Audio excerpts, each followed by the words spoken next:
some translations of Quran, heaven is mentioned as a place in paradise for men, where they are having big-bosomed women who are perpetual virgins with brown eyes.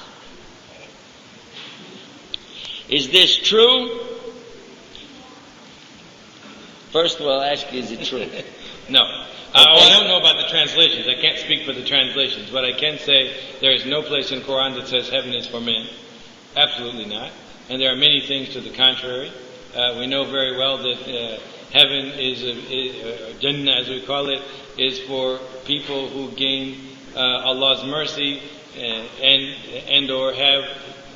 have deeds that merit such are granted the paradise, the eternal bliss, as in other religions basically describe it more or less the same way, is for men and women. There is no where in Quran that says paradise is for men.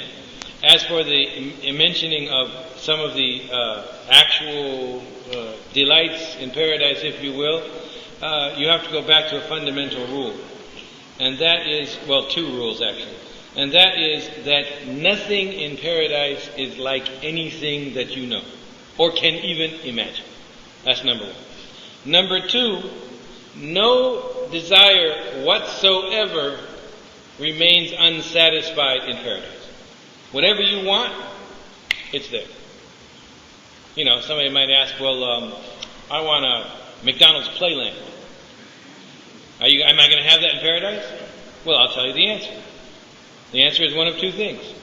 Either this is just some silly thing you're thinking of now, and when you get there you won't actually want it, and you won't have it. Or, if you really get there and you really want it, there it is. Because nothing is unsatisfied in paradise. That's the meaning of paradise. Alright? So people come along and say, well, a man has 70 wives in one day, and even in Quran one place it mentions he's just real busy with pleasure. That's the translation of the verse. Alright? But go back to the rule. No desire will be unmet. So a woman comes along and says, well, how about if a woman wants 70 men?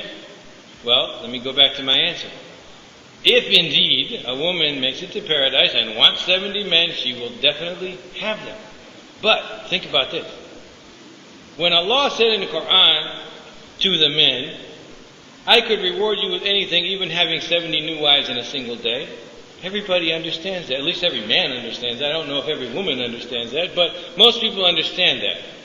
And it's something good in most people's estimation. Now, if Allah said to the women, when you get to paradise, you'll be the busiest kahba out there, you're going to have 70 men every day, what would that be? That would be an insult.